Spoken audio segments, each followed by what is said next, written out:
जय राम जय जय राम। आज हमारे पूज्य पिताजी श्री बंसीलाल जी छिब्बर, जो कि महान राम भक्त हैं, उनकी आज पुण्यतिथि है और उसमें मैं अपने श्रद्धा सुमन उनके चरणों में अर्पित कर रहा हूँ। उनके नाम से ही एक हमने वंशी ग्रुप भी बनाया हुआ है। अनुपम राम भक्त पंडित श्री बंसीलाल छिब्बर जी, जो कि राघुदास जी के पुत्र हैं। आपके दादाजी का नाम पंडित रामकृष्ण दास छिब्बर था, इसलिए शायद आपके गायन कथन करनी में भगवान के रामकृष्ण रूपों की जो समरसता, एक रूपता झलकती है, वह विलक्षण थी। और आपके द्वारा कितने लोगों को राम भक्ति और रसमयता से ओतप्रोत किया, इसका अंदाजा लगाना लगभग असंभव है। आप सादे वस्त्रों में गृहस्थ संत थे, हैं। हमारे पिताजी श्री बंसीलाल जी छिब्बर का जन्म लाहौर में प्रसिद्ध राम भक्त परिवार में, जिसमें 9 पीढ़ियां राम भक्त में रही, उसमें हुआ 20 सितंबर 1914 को। उस दिन आश्विन नवरात्रों की प्रतिपदा पहली तिथि थी, और जब पिताजी इस शरीर में रहे तो हम शारदीय नवरात्र में पहला नवरात्र ही मनाते थे उनके जन्म का। फिर जब मैंने शोध किया तो मैंने पाया कि उनकी जन्मपत्री मेरे को मिल गई। तो वहाँ से पता चला कि उनकी जो अंग्रेजी कैलेंडर के हिसाब से जो तिथि बनती है वो 20 सितंबर 1914 बनती है। और उनकी जन्म शताब्दी 2014 में हुई थी, जो कि बड़ी धूमधाम से सब हम राम भक्तों ने मिलकर श्री रामचरितमानस के पाठ और बड़े सारे साल हम मनाते रहे। और ऐसी महान विभूति का वर्णन करना बहुत कठिन हो जाता है, जो कि मन वचन और कर्म के उसमें दायरे में नहीं आते हैं, इससे परे हैं, अनवर्चनीय हैं। और दूसरा बात कि मैं उनका पुत्र हूँ, इसलिए उनका व्यक्तित्व इतना मेरे से घुल मिल गया है कि पिताजी से अपने को अलग करना बड़ा मुश्किल है। हम दो हैं, ये कहना ही बड़ा कठिन है, क्योंकि वे मेरे कण कण में समाये हुए हैं। और अपने पिताजी की बात करने के लिए मेरे को बाहर आना पड़ता है। हालांकि ये भी सत्य है कि वह पूर्ण निष्कलंक चंद्र हैं और मैं तो एक किरण मात्र हूं चंद्र की। किरण को ऊपर, किरण को आप चंद्र से कैसे अलग कर सकते हैं। पिताजी की शिक्षा लाहौर में चली, प्री पार्टीशन कॉलेज तक उनकी शिक्षा हुई। छोटी अवस्था से ही वो जीवन मुक्त थे, उन शुरू से ही भक्ति में एक संस्कार थे और घर में ही भक्ति का वातावरण था। और उस समय के आप जितने महान संत हुए, आनंदमयी माँ, हरि बाबा और भी जितने संत थे, सबसे आपका परिचय और उनका आशीर्वाद उनको प्राप्त हुआ। इसी बीच में बाल अवस्था में उन पर एक बहुत भारी कृपा ये हुई कि भारत के महान संगीतज्ञ संगीताचार्य पंडित विष्णुदिगंबर पुलस्कर, जिनका हमारे लाहौर में परिवार से घनिष्ठ संबंध था, उनकी छत्र छाया में उनको मुंबई आदि स्थानों पर उनके पुत्र रूप में प्रवास करने का और श्री राम भाव भक्ति जागीरी प्राप्त करने का अवसर मिला। हमारे दादाजी से, जैसे मैंने कहा, उनके बहुत घनिष्ठ संबंध थे। पुलस्कर जी उस समय लाहौर में थे, उनका गंधर्व विद्यालय 1905 में खुल चुका था और हमारे दादाजी भी उसमें सीखने जाते। और वो सबसे श्रेष्ठ, सबसे बड़े ज्येष्ठ गुरु बंधुओं में थे। उस समय पंडित ओंकारनाथ ठाकुर, पंडित विनायक राव पटवर्धन, जो कि वहाँ प्रिंसिपल थे, ये सब लोग थे। और ये सब लोग हमारे घर, विष्णु दिगंबर जी का आदेश था कि वो आपके बड़े गुरु भाई हैं, ये सब पैदल आते। इस प्रकार से हमारा उस परिवार से संबंध रहा। विष्णु दिगंबर जी तो संगीतज्ञ तो थे ही, पर उससे बढ़कर भक्त थे। उनका प्रभाव पिताजी पर बढ़ता गया और हुआ ऐसे कि हमारे पिताजी के जन्म से पहले ही जो संतान आवे, तो राघवदास जी ने बोला कि इस बार जो संतान आएगी गुरु महाराज, वो मैं आपको अर्पित करूंगा।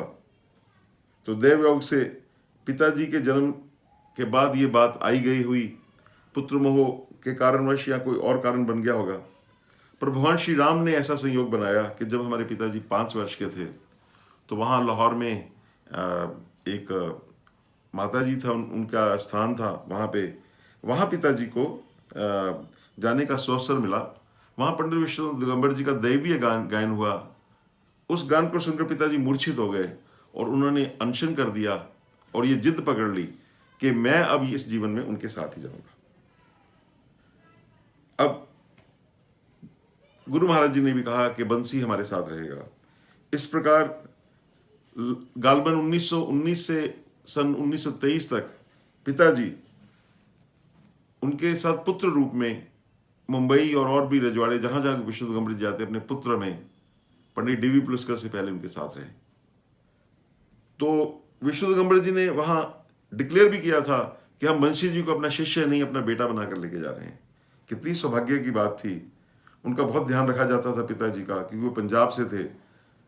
पर विशेष संगीत की बजाय उनके बीच में भक्ति के जो बीज थे प्रकव हो रहे थे। नाद ब्रह्म भक्ति का संयोग और मधुर भक्ति का संयोग, राम नाम का उनके एक एक अंग में एक एक रोम में पिताजी के संचरित हो रहा था। फिर पिताजी क्योंकि अभी बाल्यावस्था थी तो उनके घर की जाने की वासना, लोक वासना जागृत हुई और पिताजी लाहौर लौट आए कोई 3-4 साल के बाद। परंतु हमारे परिवार का पुलस्कर जी के साथ मधुर संबंध बना रहा। पंडित जी विष्णु दिगंबर जी लाहौर से मुंबई शिफ्ट हो गए। वहाँ उनका गंधर्व महाविद्यालय सारे भारतवर्ष में आज भी उसकी कई शाखाएं हैं और पंडित विष्णु दिगंबर पुलस्कर जी के ऊपर डॉक्यूमेंट्री भी बनी है, फिल्म बनी है, डाक टिकट भी निकली है और राजा बड़े ने तो उनको आधुनिक भारत के 10 महान निर्माताओं में से एक माना है, क्योंकि उन्होंने संगीत का पुनरुद्धार किया। तो ऐसे योग्य गुरु के हमारे पिताजी योग्य शिष्य थे। इसके बाद एक और संयोग आया। हमारे पिताजी अमृतसर में दुर्गाना मंदिर में मदन मोहन मालवीय जी ने वहां पे, जैसे हमारा सिख भाइयों का स्वर्ण मंदिर है उसी तर्ज पर दुर्गाना मंदिर में जो बनाया था, वहां विष्णु दिगंबर जी आए तो 1 महीना लगभग सारे, चाहे वो सिख भाई थे चाहे कोई भी थे, सबके मुंह पर रघुपति राजा राम ही गूंजता था। 1 महीना उन्होंने सारा अमृतसर गुंजा दिया। उस समय विष्णु दिगंबर जी ने कहा, राघव जी वंशी हमारे साथ रहेंगे, हमारे कमरे में रहेंगे। ये पिताजी के लिए जीवन का सबसे अमूल्य क्षण थे। वो विष्णु दिगंबर जी के कमरे में ही उनका छोटा पलंग लग गया, उनके साथ छाया में रहते और पिताजी बताते थे कि जैसे ही मैं उनके चरण दबाता तो मेरे अंदर राम नाम का करंट दौड़ जाता। और विष्णु दिगंबर जी कहते थे, अगर मेरी एक एक अंदर मेरा अगर देखा जाए माइक्रोस्कोप से, इसमें राम नाम के अलावा कुछ मिलेगा नहीं। ऐसे समर्थ गुरु जी के पास पिताजी की राम भक्ति का जो अंकुर था वो पल्लवित, पुष्पित और उसमें फल लगने शुरू हो गए। वो पूर्ण जब हो गए, 1930 का सन आ गया, तो विष्णु दिगंबर पुलस्कर जी जाने लगे वापस। तो उन्होंने कहा कि बंसी जी को हम क्या साथ ले जाएं? तो दादाजी ने कहा, ये तो आपकी वस्तु, आप लेके जा सकते हैं। पर वो त्रिकालदर्शी थे। विष्णु दिगंबर जी ने कहा, अब समय नहीं रहा। तो ऐसे वो घबरा गए, ट्रेन चलने वाली थी। तो उन्होंने कहा, नहीं, नदी नाद संयोग, ऐसे उन्होंने बात टाल दी। और पिताजी कहते थोड़े दिन में ये खबर आ गई कि पंडित विष्णु पुलस्कर जी भगवान राम में लीन हो गए। ये कोई 21 अगस्त 1931 की बात है। इसके बाद पिताजी की भक्ति का वहां लाहौर में इतना, सारे लाहौर में जो सबसे बड़ा संकीर्तन माना जाता था वो पिताजी और एक द्वारका सिंह जी का माना जाता था। उसमें सब लोग आते, राम शरणम के स्वामी आते, सारे भारतवर्ष के संत आते, स्वामी शिवानंद आते। इतना वो संकीर्तन था, उसमें हजारों की भीड़ होती थी। उसके मुख्य गायक हमारे पिताजी और द्वारका सिंह जी होते थे। लोग आनंद में, पता नहीं चलता था सत्संग कब शुरू होता है, 5-6 घंटे लोग आनंद में कपड़े तक फाड़ देते, ऐसा वो सत्संग था। अभी आजकल उसकी कल्पना नहीं की जा सकती। तो 1939 में पिताजी, जब ये लाहौर में ये थोड़ा गड़बड़ शुरू हुई विभाजन की, तो पिताजी लुधियाना आ गए। और यहाँ तुलसी वाटिका, जो अभी भी बहुत सुंदर स्थान है, हमारी बहन जी नीरजा है, उसका वैसे ही उन्होंने उसको अक्षुण्ण रखा है, वहाँ की वाइब्रेशंस को। वहाँ पर आगे, वहाँ स्वामी राम थे, महाराष्ट्र के महान संत थे, उनके साथ पिताजी का संयोग हुआ और वहाँ पर फिर ये राम कथा। और यहाँ से पिताजी, पहले संकीर्तन में ज़्यादा रुचि थी, अब पिताजी श्री रामचरितमानस का वहाँ पे विधिवत पाठ होने शुरू हो गए। और ये पाठ इतने हुए, हजारों की संख्या में हुए। एक हफ्ते में एक तो होना ही था, दो भी हो जाते, ऐसे वो लोगों की कतारें लग जाती। और इसके बाद पिताजी का ये पाठों की परंपरा आसपास की जालंधर में, होशियारपुर में, जो भी जगह थी वहां ये चलती रही, अमृतसर में। ये करते करते पिताजी, क्योंकि वो गवर्नमेंट सर्विस में थे, 1962 में वो चंडीगढ़ पिताजी की ट्रांसफर हुई। तो ये 60 वर्ष का कालखंड है। इसमें बड़े दिव्य चमत्कार हुए। 72 घंटे से ऊपर पाठ होते थे, 4-4 पाठ होते थे इकट्ठे महीने में, इससे भी ज्यादा हो जाते थे। उस समय स्वामी राम हरि बाबा, श्री आनंदमयी माँ, स्वामी शिवानंद सरस्वती जी और ऐसे संकीर्तन सम्राट मुकंदरी जी, तो जो अग्रवाल जी के गुरु हैं, विनोद अग्रवाल जी के, वो हमारे घर ही आते थे, रहते थे। हमने उनकी गोद में हम खेले हुए हैं। ऐसा उनको पिताजी का, सारे उत्तर भारत में पिताजी को सब जानते थे। पिताजी की जो आध्यात्मिक साधना थी वो बहुत उच्च कोटि की थी, जो कि पूर्ण रूप से निष्काम थी। उनके लिए शुद्ध भक्ति थी, वो व्यवसाय नहीं था। जिंदगी भर उन्होंने एक पैसा भी नहीं लिया। और ये उनकी जो, क्योंकि उनकी भक्ति पंडित विष्णु कुमार पुलस्कर जी के सानिध्य में और भी प्रभावी हो चुकी थी। और इस प्रकार विजय किशन गोस्वामी जी सबका आशीर्वाद मिलते हुए पिताजी यहाँ फिर लुधियाना में 1939 से 1952 रहे। फिर जालंधर आ गए। जालंधर में और भक्त जुड़ते गए, मिलते गए। ये जो छोटी सी नदियाँ थी, ये पूरा सागर का रूप ले रही थी। भक्ति का सागर लहराने लगा। पर विशेष उपलब्धि जो जो जो कालखंड हमने देखा है, वो रामकृष्ण मिशन आश्रम चंडीगढ़ सेक्टर 15 में है। वहां आकर पिताजी की श्री राम कथा विधिवत प्रारंभ हुई। सारे चंडीगढ़ के वहां प्रबुद्ध लोग आते थे, पढ़े लिखे लोग आते थे। तो 9 सेक्टर के और भी सेक्टरों के लोगों का पिताजी से विशेष परिचय हुआ।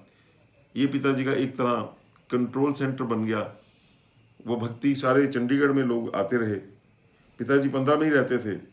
और यहाँ सन 2002 तक, जब तक शरीर उनका रहा, उन्होंने संगीत में राम कथा की, जिसको सुनने के लिए सैकड़ों भक्त आते थे। एक बार की बात है, मैं बहुत लंबा प्रसंग है, मैं छोटा सा आपको बताता हूँ। एक बार की बात है, भारत के सुप्रसिद्ध, जिनके नाम ग्रामोफोन के अभी आज तक सबसे ज्यादा रिकॉर्ड हैं क्लासिकल म्यूजिक के, उस समय के पंडित नारायण राव व्यास, वो भी उनके गुरु भाई थे, बड़े गुरु भाई थे। वो ऐसे चंडीगढ़ आए तो उनको पिताजी के साथ उनका पत्राचार चलता रहता था। तो पिताजी को ढूंढते हुए, उस समय फोन नहीं होते थे, पिताजी को ढूंढते ढूंढते उन्हें पता किया, तो पता करा कि आज रविवार है। तो वो घूमते हुए वहाँ रामकृष्ण मिशन आ गए। वहाँ पिताजी की कथा चल रही थी, पिताजी की आंखें बंद थी, आंसू बग रहे थे। तो पंडित नारायण व्यास जी सामने बैठ गए। पिताजी ने आंखें खुली, हो एकदम खड़े हो गए, बैठने का इशारा किया। और नारायण व्यास जी की आंखों में आंसू थे। और उन्होंने कहा, आश्चर्यचकित हो गए, हर्षित हो गए कि ऐसे हमारे गुरुवार, ऐसा लग रहा है हमारे गुरु महाराज की राम कथा आ रही है। उन्होंने पिताजी को उठे, जोर से उन्होंने आलिंगन किया और एक बात कही जो कि सच्चे हृदय से निकली कि हमारे पास तो संगीत का फोक आया, राम भक्ति की गिरी तो आप ले गए, असली गिरी तो गुरु महाराज की आप ले गए।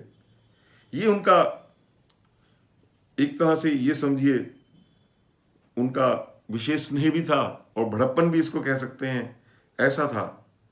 इस प्रकार कहा कि हमें, आपको जो उनकी ओज भक्ति का उत्तरार्ध वो तो आपको मिला, हम तो उनका पूर्वार्ध जो संगीत वो हम ले सके। पिताजी श्री रामचरितमानस और अन्य ग्रंथों से, जो जैसे हमारे महाराष्ट्र में मधुर कथा होती है जिसमें भजन भी होते हैं, श्री हरि कथा, उस प्रकार ढंग से बड़ी आकर्षक कथा कहते। और हम भी उनके बच्चे ये कोशिश कर रहे हैं कि वो परंपरा अक्षुण्ण रहे। अब पिताजी को यहाँ कई भक्त मिले, विशेष करके हमारे भाई वनमाली गोपाल जी, जो परम वैष्णव थे, उनके सहपाठी, जिनको पिताजी अपना मानस पुत्र कहते हैं, कमल किशोर जयरथ जी, उनके संपर्क में आए। उनकी पत्नी बहुत सुंदर गाती हैं, पुत्रवधू, वो आई। हमारे बड़े बहन जी दोनों बहुत सुंदर गाते हैं। ये सब एक बड़ा भारी एक गुलदस्ता तैयार हो चुका था। और उसकी मैं उसकी थोड़ी सी आज एक दो आपको उसकी झलक दे रहा हूं। वो तो जिन्होंने सुना है वही जानते हैं कि वो क्या शोभा थी। वह शोभा समाज सुख कहे कहत न बनी केस, वो कहने से नहीं बन सकती है। वो तो जिसने उसको देखा वही जान सकता है। लेकिन समय की गति को कौन टाल सकता है। पिताजी शरीर रूप से अनुपस्थित हो गए, लेकिन अभी भी विराजमान है। हम ये कह ही नहीं सकते वो गए कहीं पे। तो उसके बाद हमारे बड़े भैया श्री बनमाली गोपाल जी ने कमान संभाली, लेकिन उनका भी सदांतरण हो गया। बैंक में थे, फरीदाबाद चले गए। फिर मेरे कमजोर कंधों पर ये भार आया।